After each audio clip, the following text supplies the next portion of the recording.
issues. Again, we are deeply thankful for your concern and for the support that the public has offered. There is currently a GoFundMe page at Only Official Duck Boat Survivors, and all the funds raised there will go to support Tia and her family. We have experienced a loss no family should have to endure, and we are not planning to do any additional interviews while Tia is in the hospital. This is a challenging time, and we ask that your questions be sensitive and considerate, considering what the family is going through.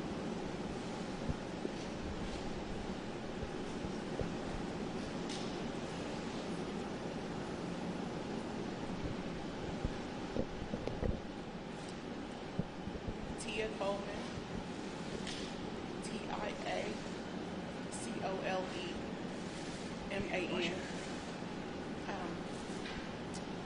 First, want to thank everyone for coming to hear my story, how I survived.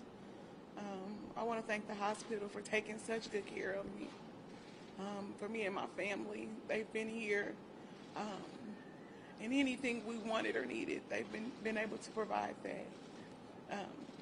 I want to give a special shout out to my pastor for driving down from Indianapolis to be with us. And for all the families and all the people and all the vigils that I've heard about. I haven't seen them, but I heard about them. Keep us in prayer. We're going to need it. Thank you all.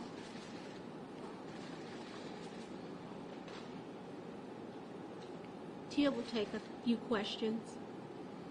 First, we have NBC Nightly News. Hi, Tia. First of all, I know it's hard to talk about this. Can you tell us about how your husband? He's a very strong young man. I won't be answering a lot of questions about him. I want to keep him protected. I just want you to know we love him. And anything that anybody, can do is to definitely keep him in prayer. He's going through a lot right now, and he's holding up just fine. How do you begin to recover? That's a hard question. I've never had to recover from something like this. I don't know if there is a recovery from it. The biggest thing is a lot of prayer. A lot of prayer, a lot of support. That's all I know. I don't know how to begin. It's only the beginning, so I don't know.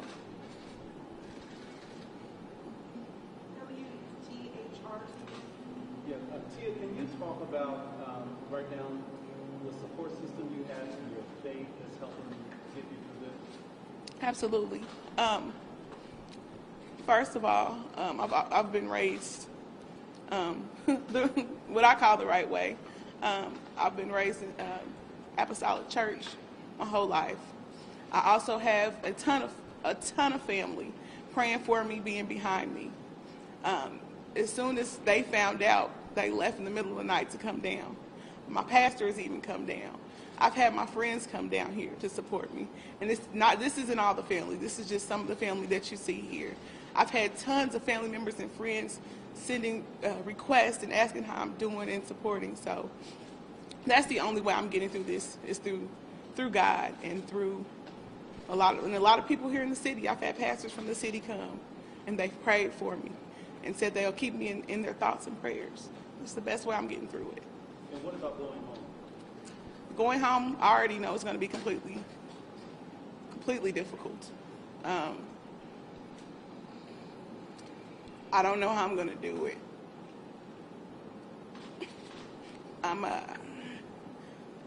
Since I've had a home, it's always been filled.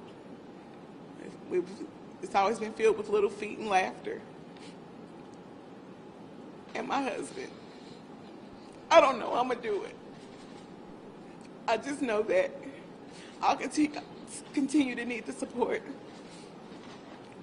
of my family, my friends, and even my extended family and friends I haven't met. I'll need that. Springfield News Leader. Yeah, you said that you wanted to share how you were able to survive. How were you able to survive?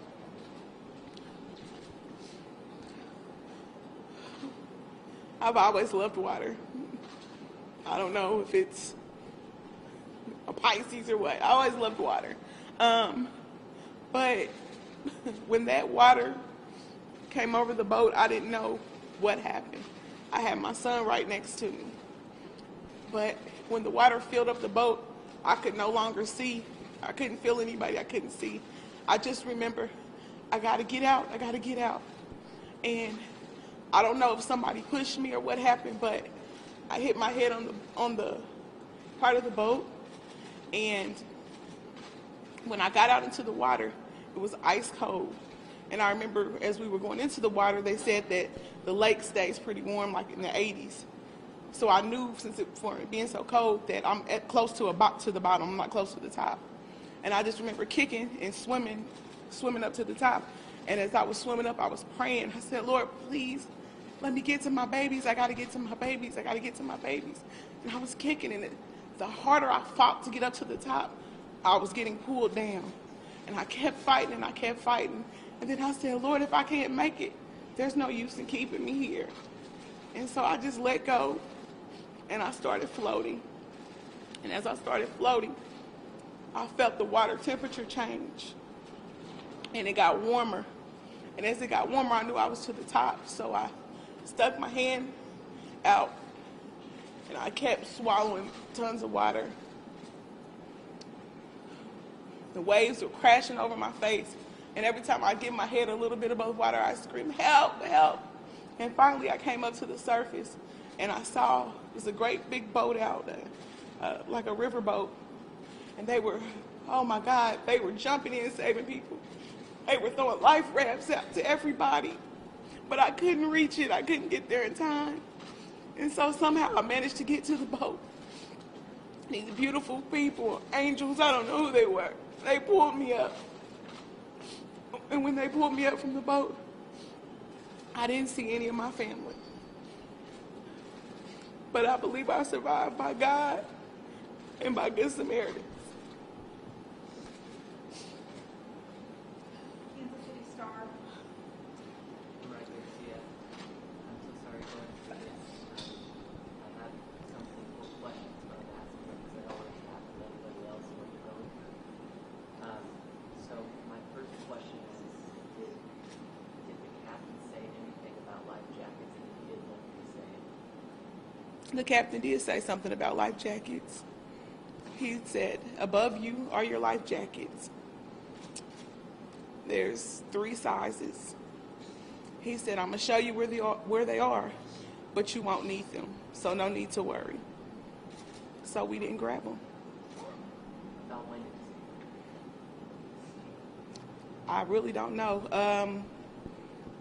I'm kind of in and out remembering minute facts, but it was said that that there are life jackets, but don't worry, you will not need them. And we were never told after that to grab them.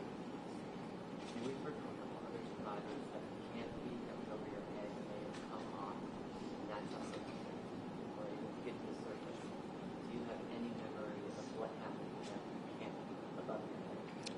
I have no idea. I just know when the water, I was sitting close to the front, so when the water came up over me, I immediately floated up, but I hit my head on something, so that's all I know about that. The last thing I wanted to ask is if the plastic curtains that were around the side of the boat, they prevent you from getting out those windows. I have no idea. Again, I can't answer that. I don't know how I got out. I couldn't see anything, so Thank you. you're welcome. Kia, in the chaos of the situation, how soon did you realize how tragic this situation was? It took me maybe a minute to realize It took me a minute before the boat went under, because the water was splashing. It was so hot. We thought this was just great, you know, the water splashing. But when a big swell came in, that's when I got nervous. And then the next big swell is what I didn't know the boat capsized. I thought it went under. So when that next big swell came in, I did go under. So I don't know how long that was. Associate Press. Hi, Tia. Hi, thank you so much for doing this. I just want to ask you a little bit about the weather before you went out. Did the crew say anything about, I heard that the crew said they would do the water first because they were afraid that it was going to get. Can you just talk a little bit about that? And then Sure. They, before we left out, they just said, it's a storm coming, so go to the water first so you can avoid it. so they did say something. Mm-hmm. Did the sky look cloudy? Was it noticeably? Not right then, it didn't. No. Nope. Even when we first hit the water, it didn't look cloudy. Did anybody say we should turn back, we shouldn't go out? Did anybody express any nervousness or? No. Thank you. You're welcome. CNN. Hi, Tia. Hello. I'm so sorry about everything I heard go down here. I was wondering, you said you were sitting in the front of the boat. If you could give me an idea from your vantage point of what the greatest obstacle yourself and everybody else on the boat was facing in terms of being able to exit safely. Was it the water rushing in and pressing against the windows? Was it life jackets not being distributed? Was there one thing that stood out to you? The biggest thing that stood out to me is no matter what, I felt like if I was able to get a life jacket, I could have saved my babies. Because they could have at least floated up to the top and somebody could have grabbed them. And I wasn't able to do that.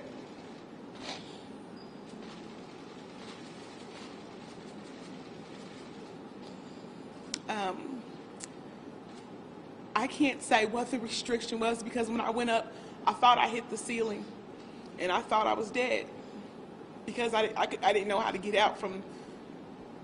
I'm great with directions, but in water I'm not. I don't know which way I'm facing.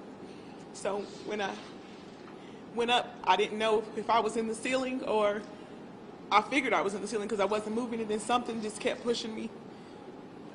I kept floating up, and so I don't know if I was coming through a window or if somebody did remove the roof. I have no idea. Tia, thank you for taking the time to do this, and I know it is difficult. We talked to the owner of the company. There's other boating companies around.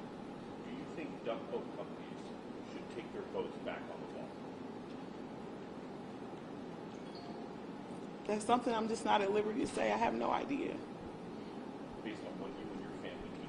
Based on what me and my family went through, I never want to be on any boat ever again in my life. Anybody's boat. And one last follow-up. You can tell us, we're hearing some about your family. How do you want them to be remembered? This was supposed to be a part of the family. I want them to be remembered how they were. I lost 9 people. I lost my husband, he would have killed a rock over anybody, over my family. He was so loving. And he didn't look like he was, but he was so loving. To remember my babies. My oldest son was Reese, who was on the autism spectrum, but he made every day worth living and knowing. And he was the happiest, sweetest little boy anybody would ever want to meet. I love everybody remember my Evan, who was 7, who was extremely smart and quick and witty. He loved life. And he was a great brother, a big brother and a little brother. And then my baby Aria, she was only 1, and she had 1,000 personalities wrapped up in her one. She would blow kisses and she would fight. She was a little fireball and my only girl. And then to remember my Uncle Ray, he was the oldest of the Colemans. He liked to laugh. and have a good time. My father-in-law, who had a heart of gold, he would give anything for anybody. My mother-in-law, who was like a second mom. I never knew I would marry into such great people. I never knew it. She was always there with a supportive word. My sister-in-law, who I call my sister because she was so loving. And she'd do anything for her family. For my nephew, Max. The sweetest baby ever. He loved big hugs and warm kisses. So I would ask everybody to remember my family as the beautiful people they were.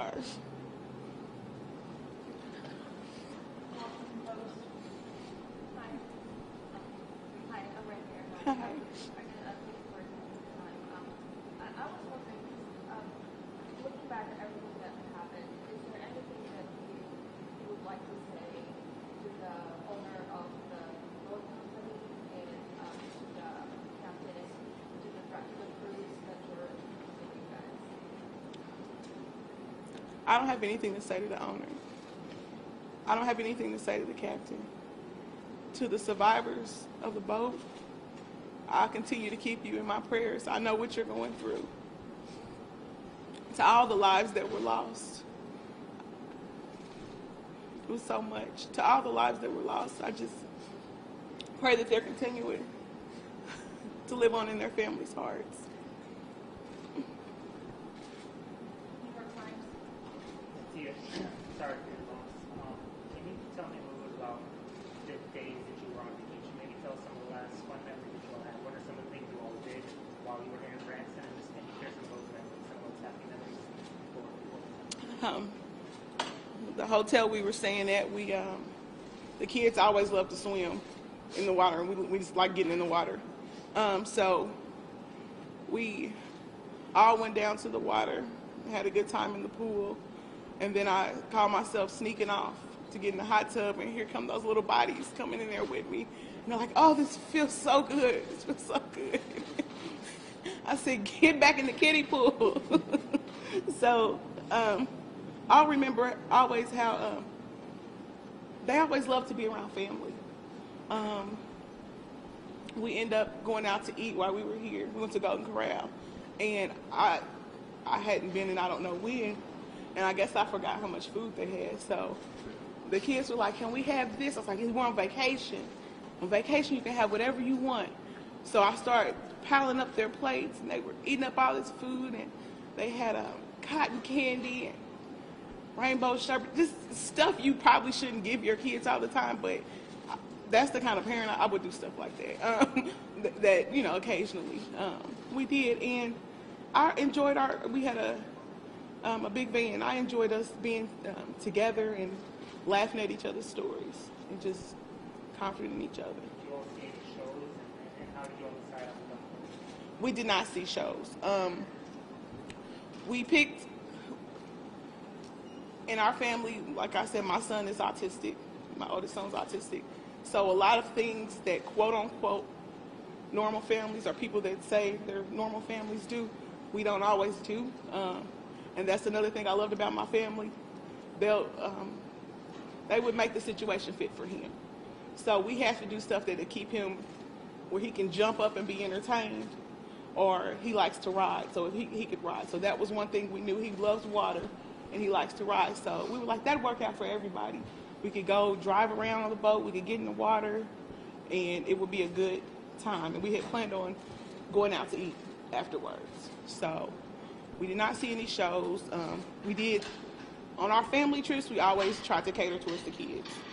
And just the last thing, can you just, you said there's an annual ritual on this trip. Just talk about what this trip has meant to the family over the years, and some of your favorite places you all have gone. This is our first time coming to Branson. We go as a family. We would travel to different places. The best one that I've been to, for me, I'll say is Mackinac City, Michigan. It was so peaceful. It was the clearest lake I had ever seen. When I stepped in Mackinac City, it felt like I stepped back in time with Like, I'm like, they don't even have internet. They got dial-up. You know, what's going on? So I felt like that was one of my favorite places to go. The kids' favorite place was South Carolina, Myrtle Beach. Number 10.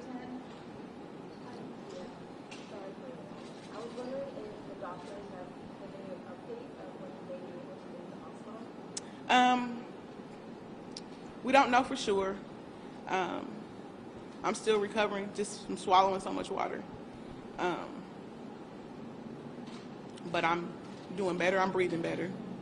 So small steps, but steps in the right direction. Thank you. 41 News. Yes, ma'am. Thank you so much, Tina.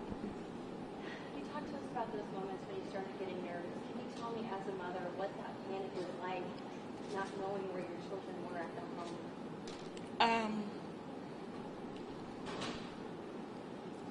It was the worst feeling you could ever feel. And then the one thing I remember saying is, if they don't make it, Lord, take me too. There's really no need for me to be here. And I just, it's very hard to describe. As a mother, it was very hard to describe. I've never felt that feeling again, and I would never wish that on anybody.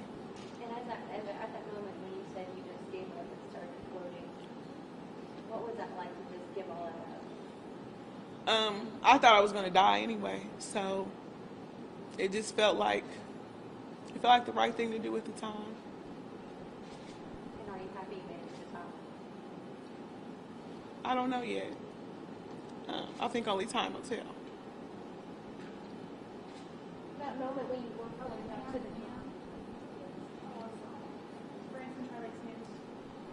Hi, Tina. Hi. You mentioned you just very well at the hospital. Can you go into the resources the hospital provide those that are covered in the process from like their drugs? I can't go into too many details, but I can say that people are constantly checking on me. I've had people that, of course, with permission, have asked if they pray for me, pray with me. They've had any kind of resource I need, counseling come in, anything like that, they've provided. It's above and beyond anything I can imagine. The MOE. Yes, Ms. Foley. You talked about going through the worst pain. What would you say if you had just one more chance to talk to those families members just one more time? I would tell my husband that what I always tell him, we in this thing for life, better or worse. And I would let him know again just how great of a father he is. I tell my Uncle Ray,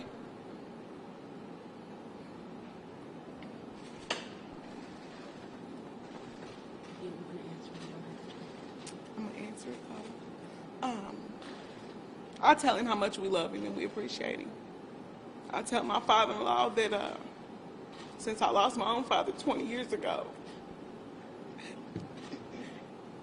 he is my father.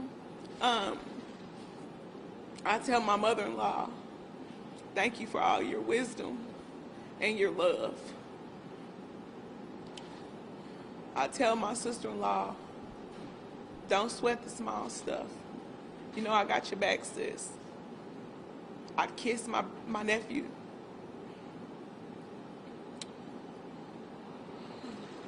I tell my oldest son, Reese,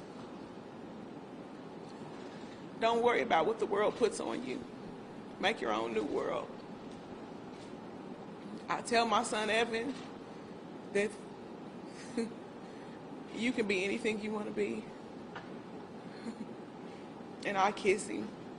And we talk about each other and call each other names. And I tell my daughter Aria, which I still would whisper in her ear, always look out for your brothers. Keep the family together.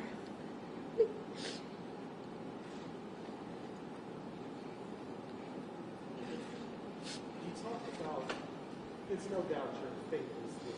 Why do you think you're here and all of them? I have no idea. There's no thinking. It's really not a thinking matter for me. I've tried it.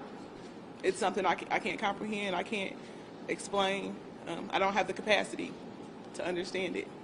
Only thing I think is, God must have something for me because there's no way I should be here. Last one, Fox, Indianapolis. The moment when you said you were floating up and you thought you were going to die, describe the moment that you knew you were being rescued.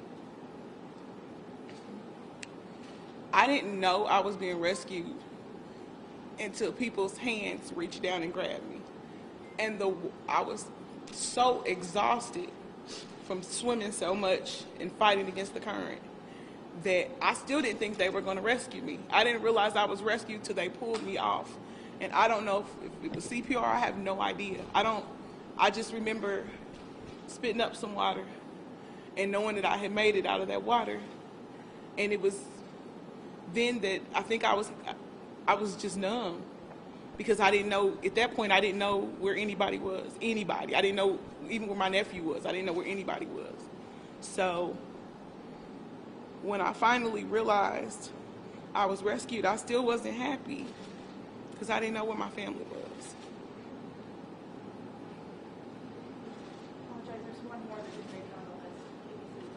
Tia, when you were on the boat out in the water, did the driver or the captain at any point say, this is an emergency situation, we need to turn around, or was there any kind of announcement to give you any type of warning? I didn't hear it. I was sitting in the front. I didn't hear that announcement. From what I know, nobody grabbed a life jacket because I don't think they heard anything either. I can't speak for them. I can only tell you what I heard, though, or did not hear. Was this your first time on the boat? Yes. Thank you all for coming.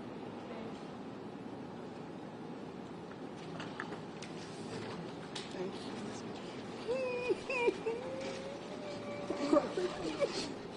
You're crazy. Oh.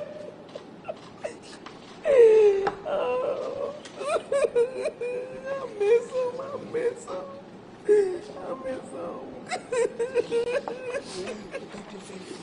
Okay.